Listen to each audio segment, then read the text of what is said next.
Hello everyone, मैं Sangeeta YouTube अपने channel के ऊपर आप सबका मैं स्वागत करती हूँ। हमारा टॉपिक वो कार्य सरलीकरण का चला हुआ है। कल इसके ऊपर मैंने एक वीडियो है वो डाली है आपको कि कार्य सरलीकरण क्या होता है, कार्य सरलीकरण का अर्थ क्या है और किस आधार पर इसको हम इसके लिए क्या तत्व है जो कार्य सरलीकरण की प्रक्रिया को प्रभावित करता है। तो उसमें हमने 3 बिंदुओं की चर्चा की थी, कार्य विधि, कार्य क्षेत्र और कार्यकर्ता। इन तीनों की जानकारी है वो इस पूरे टॉपिक के अंदर हमने देखी थी। आगे आपका इस टॉपिक में दे रखा है कि कार्य सरलीकरण के संग्रह से संबंधित सिद्धांतों की चर्चा कीजिए कि वो सिद्धांत कौन कौन से हैं जिसके अंदर संग्रह क्षेत्र के आधार पर उनको वर्गीकृत किया गया है। तो ये जो सिद्धांत दिया है उस सिद्धांत देने वाले व्यक्ति को मंडेल के नाम से जाना जाता है। इनका पूरा नाम है वो मार्विन मंडेल है और इन्होंने 1940 के अंतर्गत है अपना इस कार्य सरलीकरण के सिद्धांत को प्रतिपादित किया था। तो इसमें आपके जो क्वेश्चन बनने वाले हैं वो 2 क्वेश्चन तो आपके यही बन गए कि कार्य सरलीकरण का सिद्धांत है वो किसने दिया है और कब दिया है। तो कार्य सरलीकरण का सिद्धांत है वो 1940 में मार्विन मंडेल के द्वारा दिया गया है और इस सिद्धांत को क्या कहा गया है, मंडेल के परिवर्तन के वर्ग के नाम से ये सिद्धांत हमारे विख्यात है।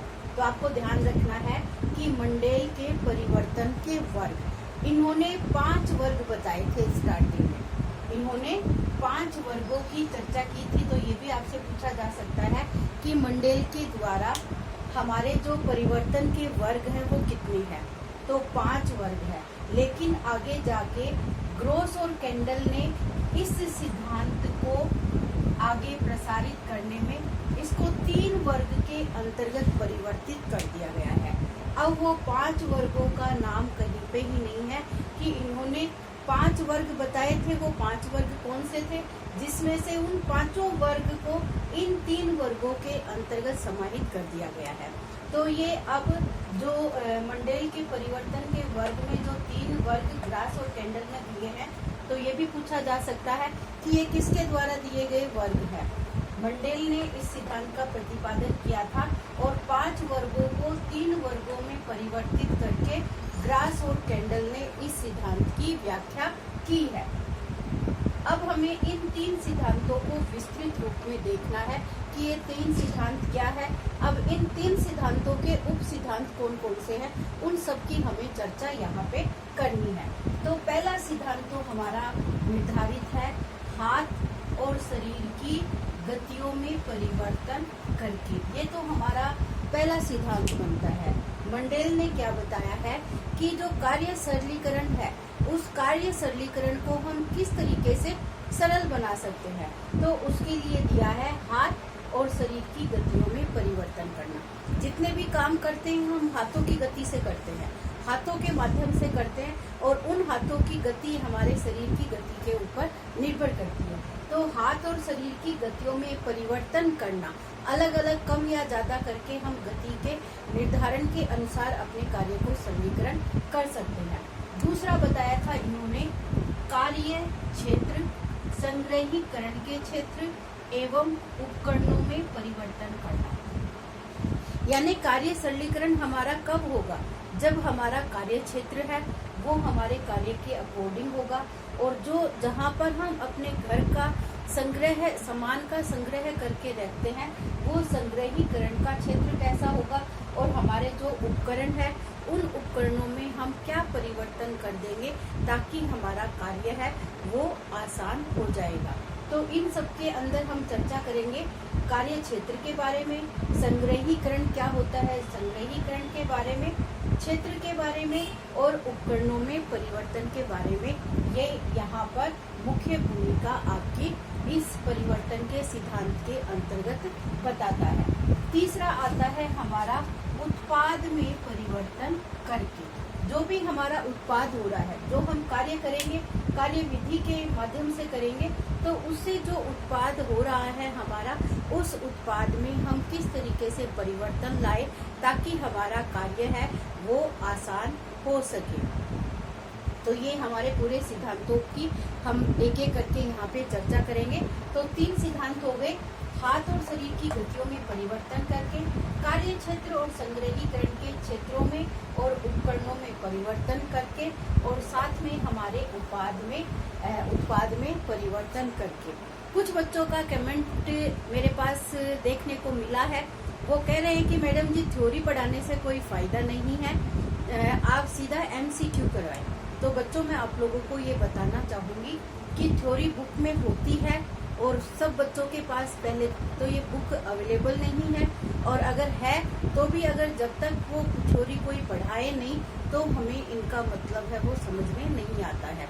MCQ मैं करवा सकती हूँ, उसमें तो आपका और मेरा दोनों का ही टाइम है वो एक तरीके से वेस्ट होता है। अगर हमारा टॉपिक पढ़ा हुआ है तो उस टॉपिक में से कहीं से भी कोई प्रश्न आए उसको हम आसानी से कर सकते हैं। तो मेरा पढ़ाने का तरीका यही है। अगर आप लोगों को ये समझ में आता है तो आप लोगों के लिए अच्छी बात है, और नहीं समझ में आता है तो YouTube पे आपके बहुत सारे ऐसे चैनल हैं जिसके ऊपर आप इन वीडियोज को आप देख सकते हो, जहां आपको अच्छा लगे। आप लोग बिल्कुल फ्री हो, मैं भी आप लोगों के लिए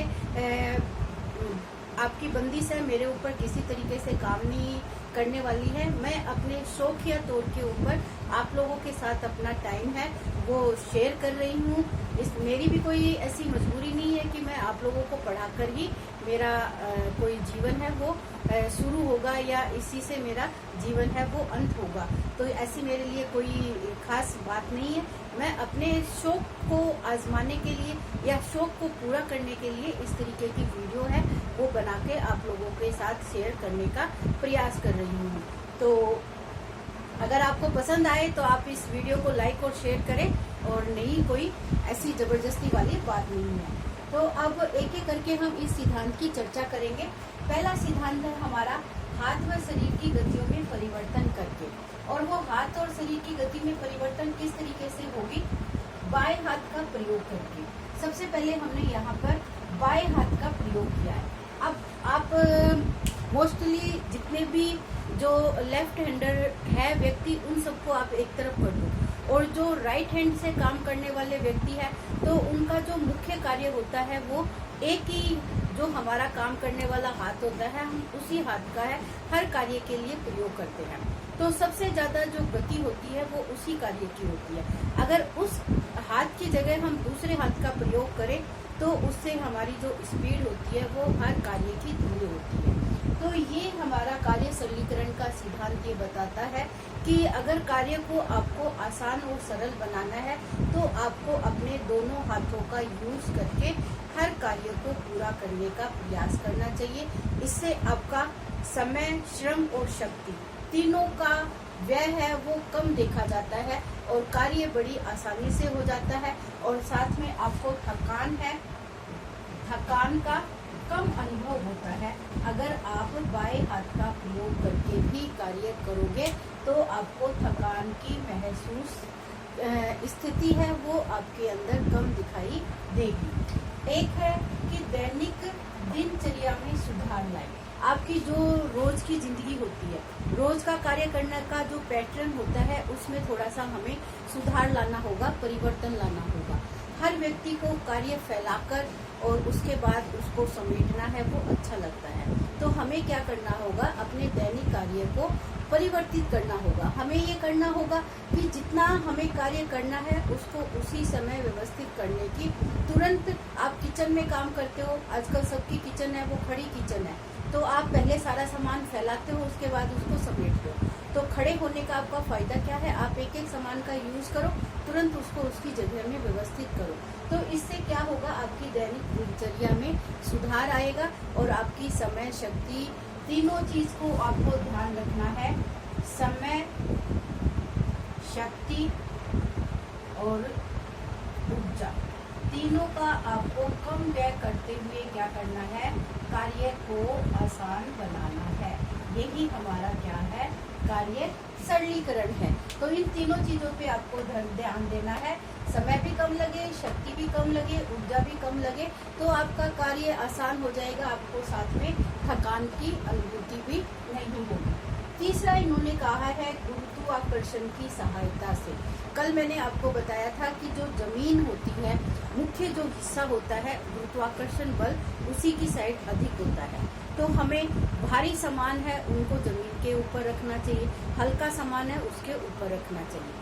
जो भी वजन वाली चीजें हैं हमें अपने शरीर के पास लाकर उस कार्य को पूरा करने का प्रयास करना चाहिए। जैसे मैंने कल आपको उदाहरण बताया था कि जो मजदूर वर्ग है वो बोरियां अपने पीठ पे लाते हैं, क्योंकि ये गुरुत्वाकर्षण का केंद्र का बिंदु होता है और उस पे हमें वजन की कम अनुभूति होती है।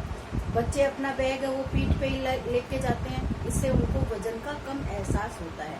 वही कार्य अगर हम हाथ में 100 किलो की बोरी लेके चलाएं तो वो बिल्कुल नहीं चल सकती है, और उस बोरी को अगर पीठ पे ला दिया जाए तो वो आसानी से ले जाई जा सकती है। तो ये क्या है, गुरुत्वाकर्षण की सहायता से कार्य करना हमारे लिए आसान हो जाता है। इसीलिए हमें गुरुत्वाकर्षण का प्रयोग है अपने कार्यों को ध्यान में रखते हुए पूरा करना चाहिए। फिर है क्रियाओं को कम करना।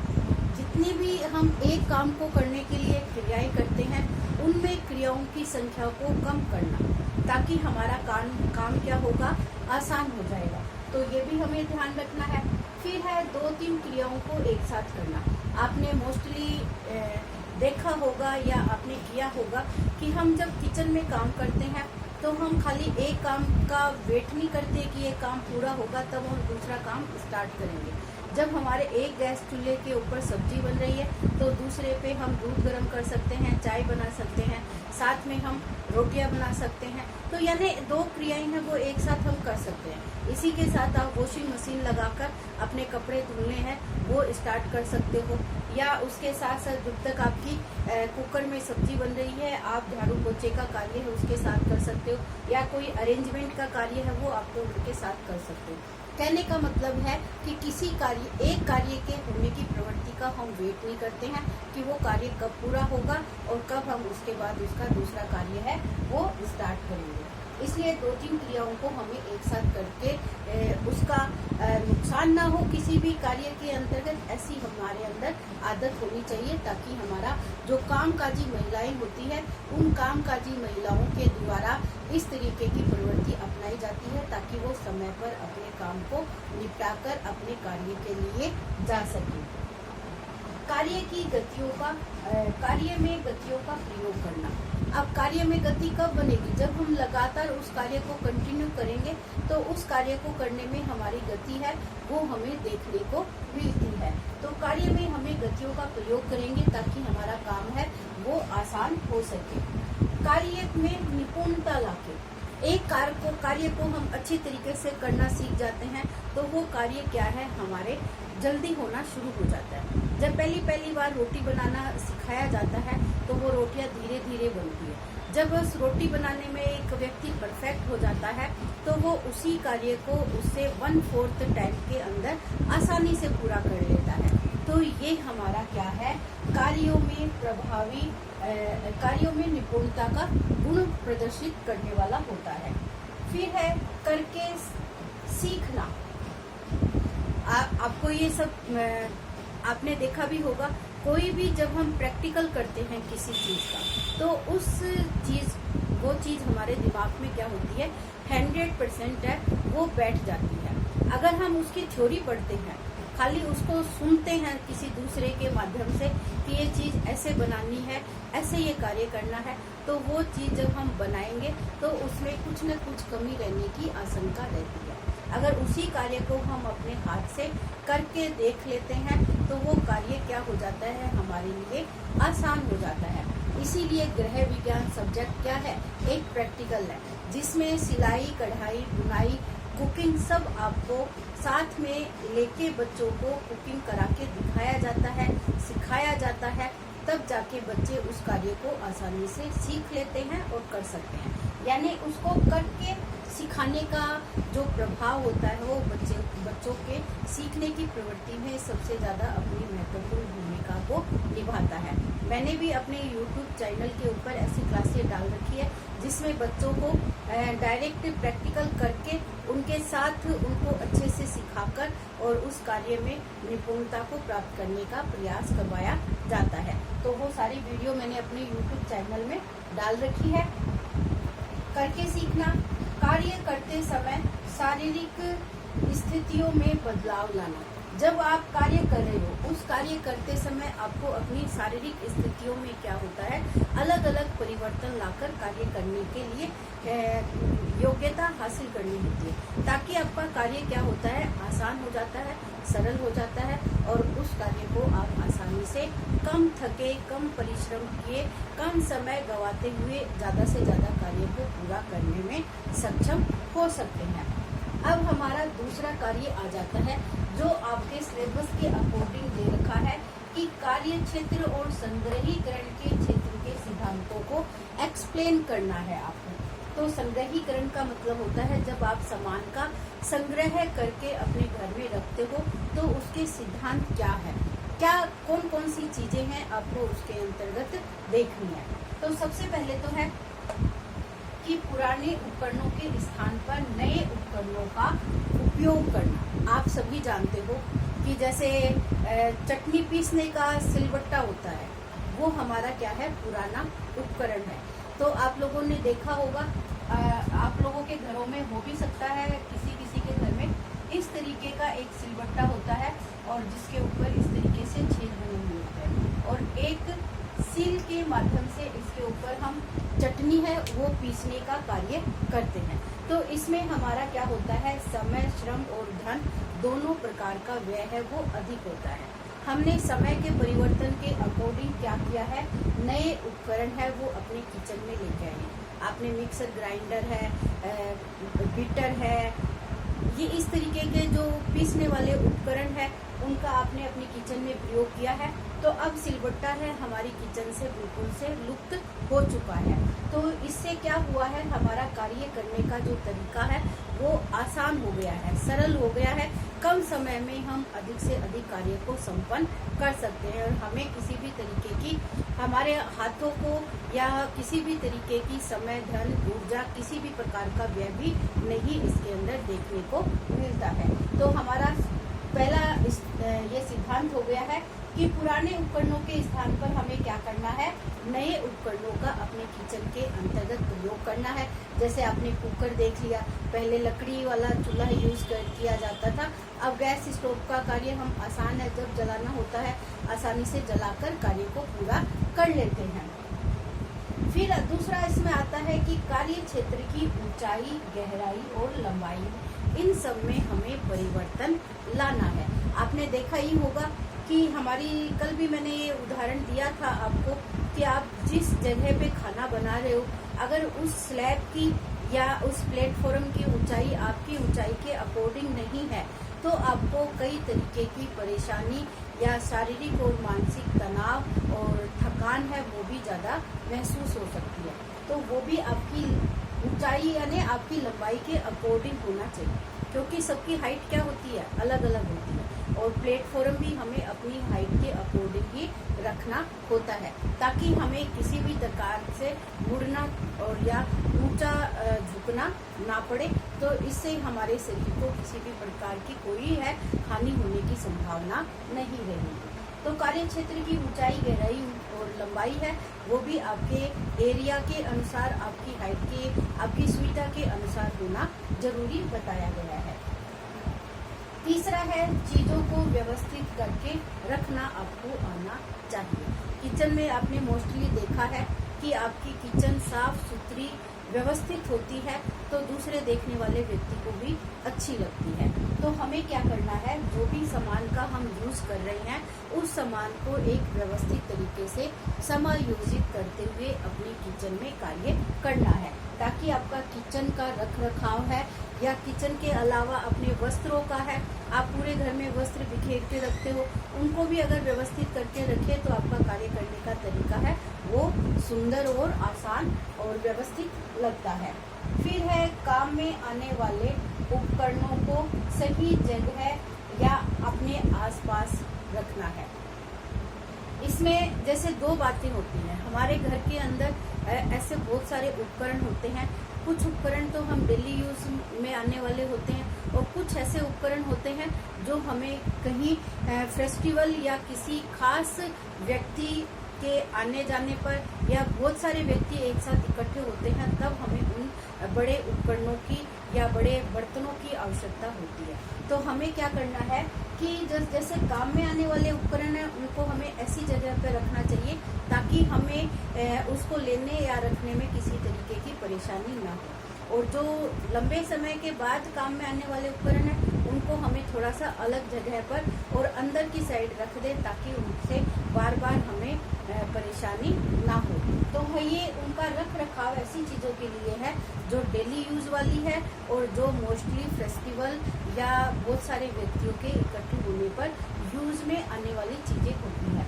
तो इन दोनों का रख रखाव है वो यूज होने वाली चीज़ों को अपने आसपास रखना चाहिए और नहीं उनको सही स्थान पे व्यवस्थित करके रखना चाहिए।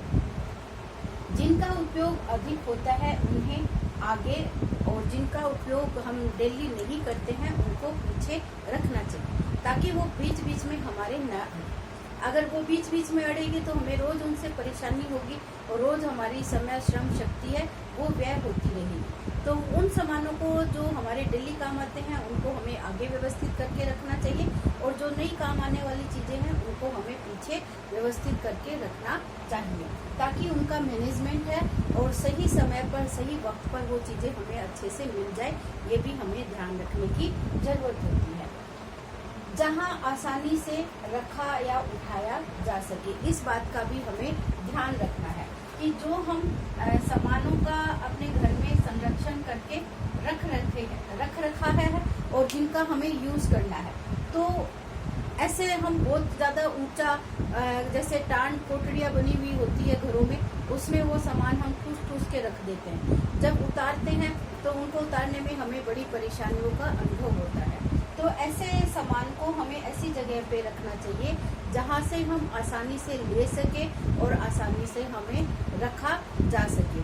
ऐसे नहीं कि उनके पीछे हमें किसी न किसी तरीके की कोई परेशानियों का अनुभव होता रहे, तो हमारे लिए वो कार्य आसान नहीं रहता है।